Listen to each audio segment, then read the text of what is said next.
Hello learners, good morning.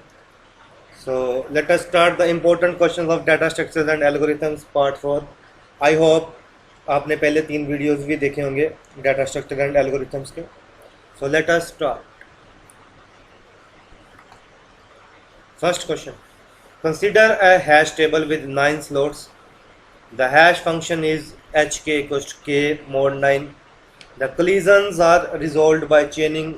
The following 9 keys are inserted. The maximum, minimum and average chain lengths in the hash table respectively are. So देखो ऐसे question को solve कैसे करना है. Hash table में 9 slots दिए गए हैं. सो पहले तो 9 स्लॉट्स वाला हैश टेबल बना लिया जाए. दिस इज 0 1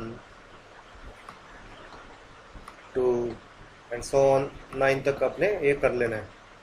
3 क्योंकि 9 स्लॉट्स दिए गए हैं तो हम 0 से स्टार्ट करेंगे. 4 सिमिलरली 5 एंड 6 7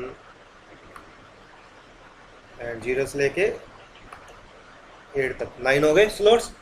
फंक्शन क्या है? k mod 9. सबसे पहले की आई 5 तो 5 का मोड 9 के साथ क्या आएगा? 5 ही आएगा. सो दिस की विल बी इंसर्टेड हियर. तो 5 कहाँ पे आ गया? यहाँ पे आ गया. उसके बाद 28 का मोड 9 के साथ रिमाइंडर, मोड का मतलब रिमाइंडर, 28 को 9 के साथ डिवाइड किया तो रिमाइंडर आया 1. तो 28 will be match here. 28 at first position. 19 का रिमाइंडर 9 टू द 18 और रिमाइंडर आया 1. तो ये भी यहाँ पे ही मैच हो गया. एंड देन 15 का आया, यहाँ पे आया 15, रिमाइंडर 6 है 9 के साथ. ऐसे सारे देख लेने. 20 आया यहाँ पे सेकंड पोजीशन पे, हेयर 20. देन 33 आया यहाँ पे 9 3 27 और 6 रिमाइंडर तो 33 आया हेयर 33. देन 12 आया, 3 रिमाइंडर आया तो यहाँ पे आया 12. 17 8 है तो यहाँ पे आया 17.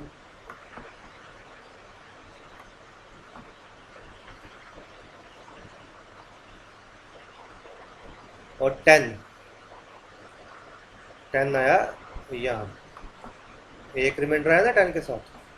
अब देखिए क्या बना क्वेश्चन. फर्स्ट लोकेशन पे कितनी चेनिंग हुई? 1 2 और 3. और यहाँ पे फर्स्ट में ही 1 हुई है. देखो इधर यहाँ पे 2 हुई है, 1 और 2 चेनिंग है. तो मैक्सिमम चेनिंग कितनी आई? Maximum I 3. मिनिमम कितनी है? मिनिमम देखो अब 0 लोकेशन पे भी कोई नहीं आया और इस लोकेशन पे भी कोई नहीं आया, इस लोकेशन पे भी नहीं आया. तो मिनिमम चेनिंग हुई 0. ठीक है. और एवरेज कैसे? इन सभी की एवरेज निकालो. So this will be the answer. So options कौन से हैं? So these are the options. तो एक्सप्लेन कर दिया. सो मैक्सिमम चेनिंग कितनी आई? सोल्यूशन मैंने पहले बता दिया. The maximum chain length is 3. ये कीज 28 19 और 10 कहाँ पे हुई? सेम स्लॉट 1 पे गए एंड फॉर्म में chain of length 3. Minimum chain length 0 है. देयर आर एम्प्टी स्लॉट्स कौन कौन से? 0 4 और 7. सो एवरेज कैसे आई? ये इनकी एवरेज निकाल ली. सिंपल है. 0 यहाँ पे 0 है, यहाँ पे 3 है, यहाँ पे 1 है, यहाँ पे 1 है, फिर 0 है, फिर 1 है, फिर 2 है, फिर 0 है, फिर 1 है और टोटल 9 स्लॉट्स हैं. तो एवरेज निकाल ली. सो ये काफ़ी इंपॉर्टेंट क्वेश्चन है. आई होप आपको समझ आया होगा और ऐसे क्वेश्चंस और भी आए तो आप इसको इजीली कर सकते हो. So next question. A priority queue is implemented as a max heap. Initially, it has 5 elements. The level order traversal of the heap is पहले हीप बनाए। लेवल ऑर्डर मीन्स अगर यहाँ पे 10 है तो यहाँ पे 8, देन यहाँ पे 5, देन 3, देन 2। अब क्या, the new elements 1 and 7 are inserted into the heap in that order. Means नए एलिमेंट्स आए 1 और 7, 1 यहाँ पे इंसर्ट हुआ और 1 7 यहाँ पे हुआ। The level order traversal of the heap after the insertion of elements is. अब देखिए एक चीज़, अब यहाँ पे जब हमने 1 किया तो फिर तो कोई प्रॉब्लम नहीं थी, लेकिन जब 7 किया तो ये हीप की प्रॉपर्टी को जस्टिफाई नहीं करता, क्योंकि हीप मैक्सिमम हीप है। तो मैक्सिमम हीप क्या है, पेरेंट जो है वो दोनों चाइल्ड से बड़ा होना चाहिए। लेकिन यहाँ पे क्या हुआ, यहाँ पे 5 जो है पेरेंट है और लेकिन 7 चाइल्ड है, तो ये बड़ा नहीं है। तो we need to do the heapify, हमें इसको हीपीफाई करना पड़ेगा। हीपीफाई मतलब हमने इन तीनों को कंपेयर करना है, 5, 1 और 7 को, और जो भी लार्जेस्ट एलिमेंट होगा वो पेरेंट बन जाएगा और 5 इसकी जगह पे आ जाएगा। तो इसके बाद क्या हुआ, तो ये बन गया, जब 7 यहाँ पे आ गया, 5 यहाँ पे आ गया, यहाँ पे 5 नहीं है अब, तो लेवल ऑर्डर ट्रेवर्सल अब करके देख लीजिए, 10, 8, 7, 3, 2, 1, 5। So this will be the your answer. तो है ना easy question. So 10, 8, 7, 3, 2, 1, 5 is the right answer. So these are the option. So क्या आंसर है, 10, 8, 7, 3, 2, 1, 5। So option A is the right answer. Right answer is a. तो देखा, सारे questions important भी हैं और ये रिपीटेड क्वेश्चंस हैं, तो आप इनको ध्यान से कीजिए। Next, the pre order traversal of binary search tree is this one, which one of the following is the post order traversal. अब देखो, पहले हमें ट्री बनाना पड़ेगा तभी पोस्ट ऑर्डर ट्रेवर्सल हो पाएगी, लेकिन ट्रेवर्स जो ट्री है वो 2 ट्रेवर्सल से बनेगा। प्री ऑर्डर तो है ही है, लेकिन बाइनरी सर्च ट्री दिया गया है, तो बाइनरी सर्च ट्री की इन ऑर्डर ट्रेवर्सल तो हम खुद ही निकाल लेंगे। तो बाइनरी सर्च ट्री की इन ऑर्डर ट्रेवर्सल कब आती है, जब when the elements are in sorted order. तो पहले हम इन ऑर्डर ट्रेवर्सल बनाएंगे, फिर प्री ऑर्डर और इन ऑर्डर ट्रेवर्सल से मिलके हम ट्री बनाएंगे, then we will do the post order traversal of that tree.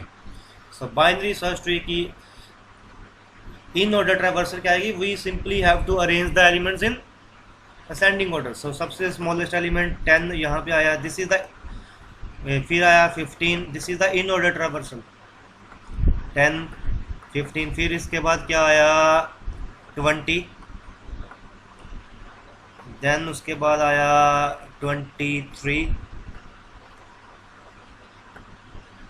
Then 25,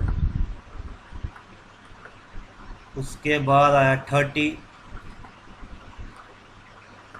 then 35, 39 और 42। चलो, अगर तो इन ऑर्डर ट्रेवर्सल पूछा होता है तो सिंपल यही आंसर आ जाना था, लेकिन पूछा गया है post order traversal, so we need to create a tree. और अब प्री ऑर्डर में क्या होता है, प्री ऑर्डर में पहले रूट, फिर लेफ्ट एंड देन राइट, और इन ऑर्डर में क्या है, लेफ्ट, फिर रूट एंड देन राइट। इन दोनों को मिला के हम ट्री बनाएंगे। अब देखो, प्री ऑर्डर में हमें पता है कि सबसे पहले रूट आता है, तो pre order traversal is this one, so 30 will be the root. So 30 क्या आ गया, root. So 30 is the root. Pre order में से 30 देख लिया, दैट इज द रूट। अब हम इन ऑर्डर ट्रेवर्सल में जाएंगे। इन ऑर्डर ट्रेवर्सल है ये वाली, ठीक है जी।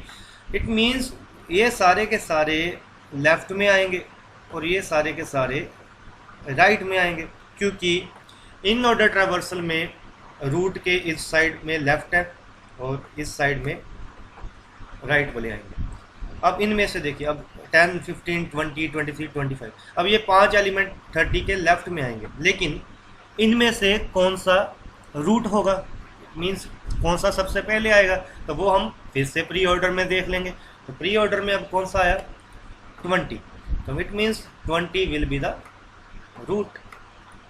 अब यहाँ पे बात करें 20 की बात करें, तो 20 की बात करें तो 20 के लेफ्ट में कौन से आएंगे 10 15, 20 के लेफ्ट में कौन से आएंगे 10 और 15, और उनमें से लेफ्ट में कौन सा आएगा 10, क्योंकि प्री ऑर्डर में पहले कौन सा आया 10, ठीक है। और फिर क्या आएगा 15, और 15 कहाँ पे आता है 10 के राइट में, अगर हम बाइनरी ट्री की प्रॉपर्टी को जस्टिफाई करें। और सिमिलरली 20 के राइट में, अब यहाँ से देख लीजिए 23 और 25 है, और लेकिन इनमें से सबसे पहले कौन सा आ रहा है, सबसे पहले आ रहा है 25, तो हमने क्या लिखा यहाँ पे, क्या आ गया 25, और 25 के लेफ्ट में क्या है 24। इसकी प्रैक्टिस कीजिए, ये इजी है, बस एक दो बार प्रैक्टिस करनी पड़ेगी।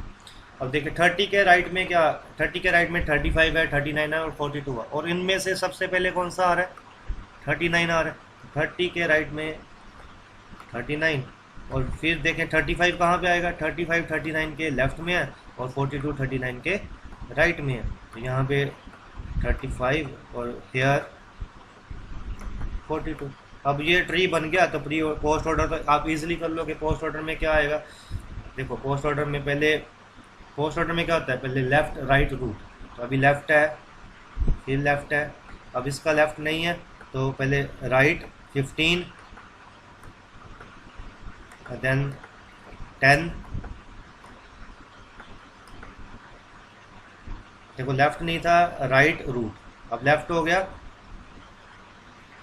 अब राइट में फिर से वही चीज़ 23 देन राइट नहीं है फिर रूट 25, ठीक है जी। तो अब लेफ़्ट हो गया राइट हो गया रूट 20, देन सिमिलरली 35 42 39 और 30, तो ऑप्शंस हैं 15 10 23 25, ये सिर्फ इसी ऑप्शन में ही है, so right answer is D. So I hope आपको ये भी समझ आया होगा।